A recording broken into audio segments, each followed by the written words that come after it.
Okay, let's look at an example conducted by Professor Zhang Yunqiu. I just quote the data here.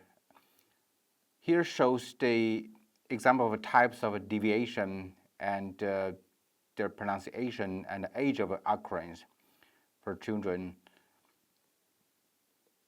And you may look at a figure here, and first column shows the manners of the deviation. For example, the stopping here means that the correct pronunciation should not be stop, but the child pronounced as the syllable of the consonant as stop. For example, here's a conversation. The question is 这是几, and the answer is 9. So in order to pronounce 9, 9, the child pronounces as like go here, go, instead of 9. Similarly, here affrication means to pronounce another consonant as affricate. For example, to answer the question 宝宝要吃什么, answer is 吃糖, while the child pronounced it as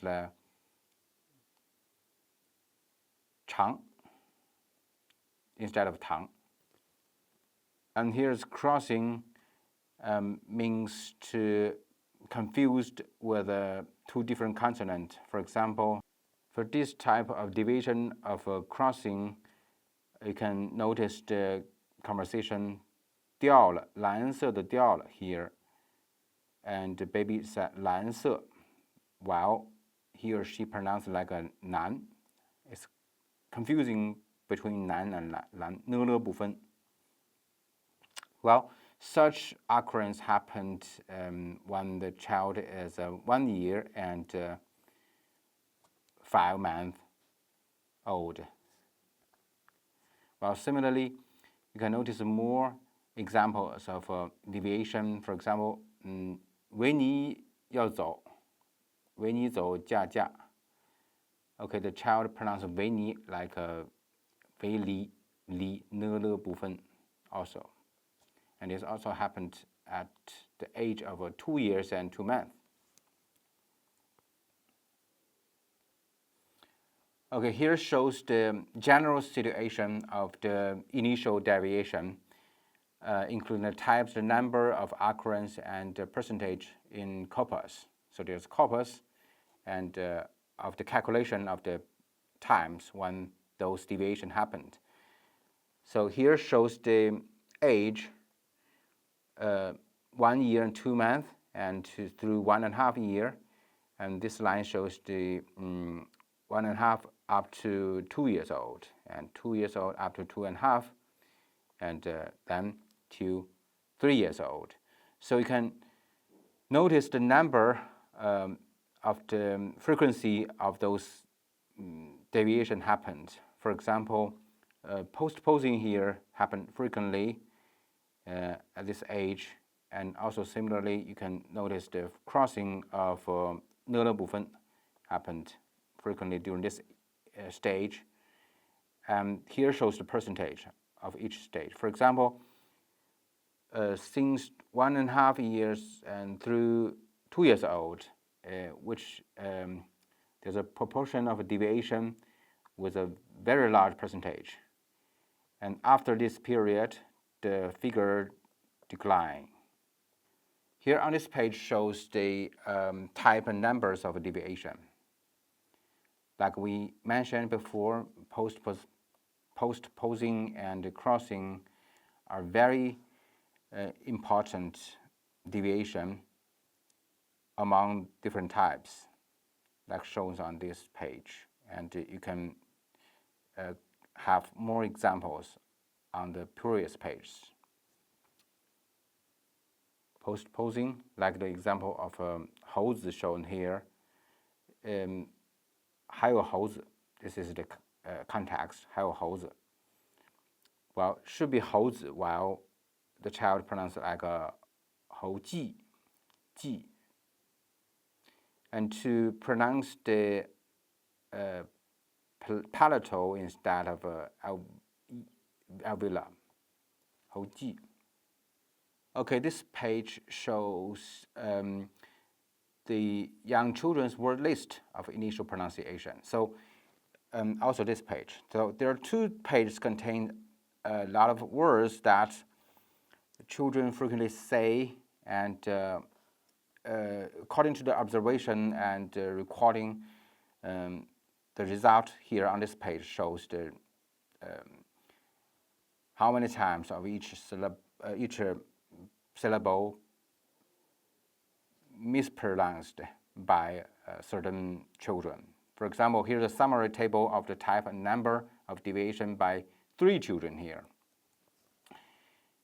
And these situations can be classified into different categories according to the manner of consonant, like a stopping, affrication, and so on and so forth, as we discussed.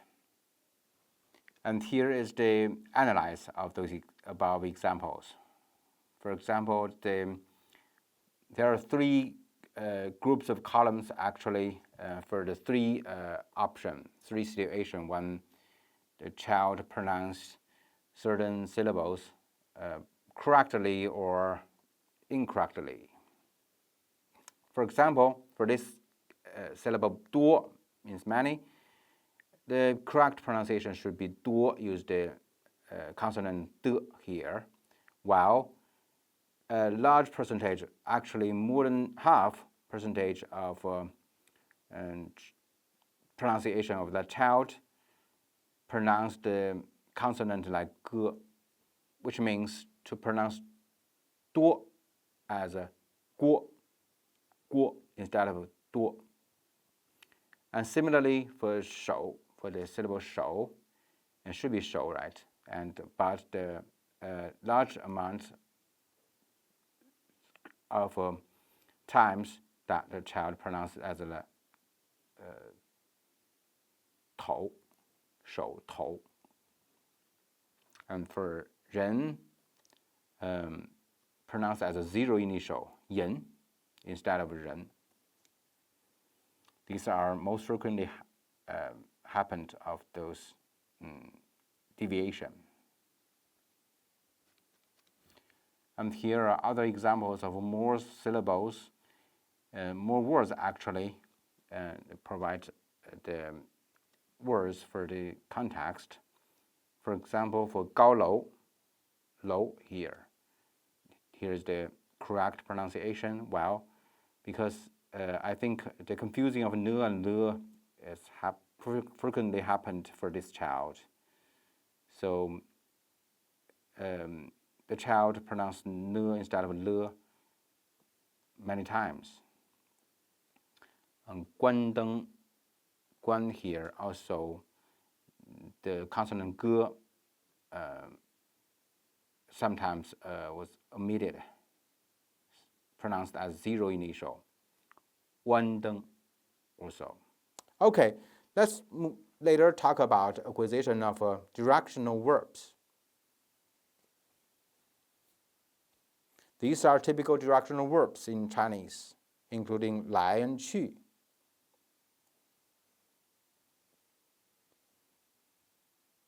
And the variations of them, composing 上下进出 and other roots with 来 and 去. Here, 来 and 去 can be regarded as a suffix.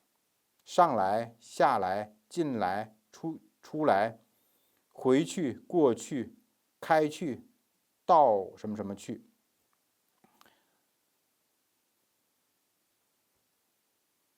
Okay, here's the output frequency of children's directional verbs, 上 and 下. There must be corpus, and linguists calculate the times how children and when children use 上 and 下as, for example, as a verb, and as predicate, and as complement, and as noun. Sometimes 上 can be used as noun here also. Other situations. Here is the semantic types of directional verbs 上 and 下.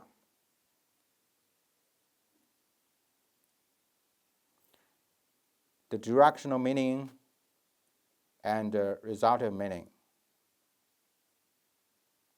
and state meaning.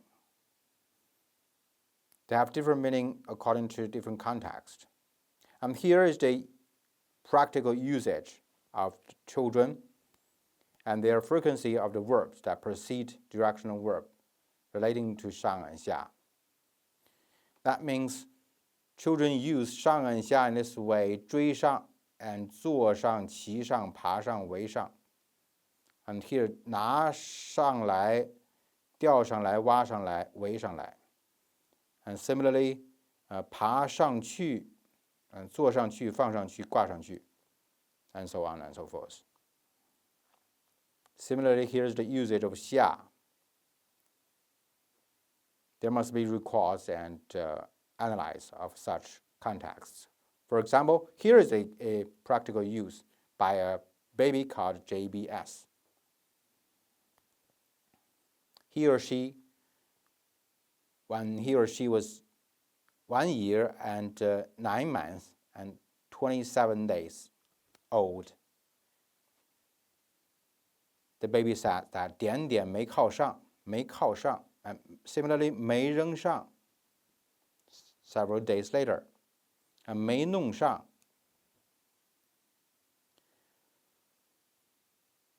Nearly 2 years old baby, here is the stage when the baby is grasping or practicing the usage of directional verbs, so 上 here, during this period. A little bit more than 2 years old, 姐姐没丢上, 没丢上, did not shoot, 把它咬上. Okay, 海豚把河鱼杀上了. The dolphin killed a river fish successfully.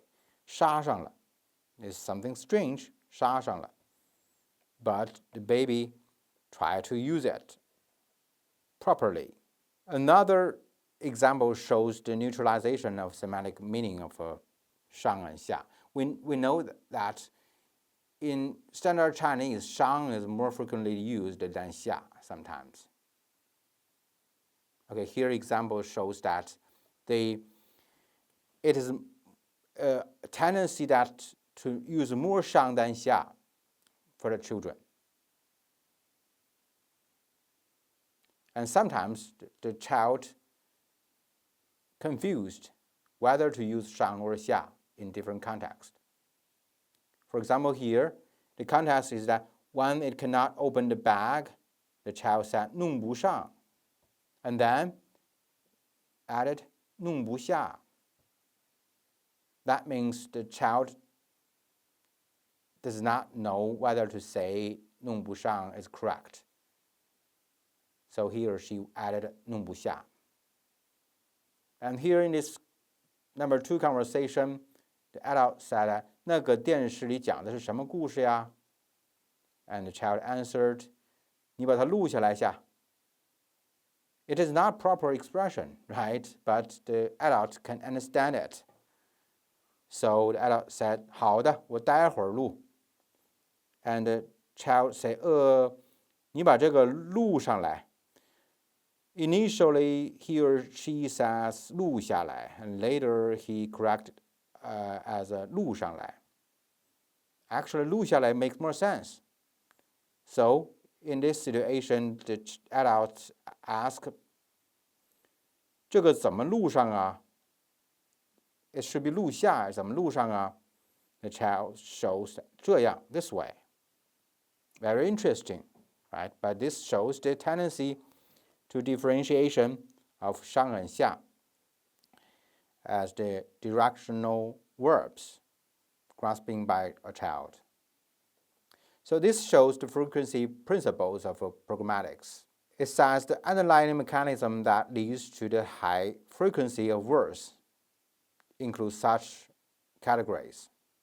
For example, cognitive semantics, frequency, and degree of grammaticalization. That means, first, the child understands the meaning of such words, and then they tend to use some words more. And then there is a grammaticalization. That means to use it as a functional word. So in acquisition, Shang shows an overwhelming advantage of his output frequency. This is the general tendency of standard Chinese.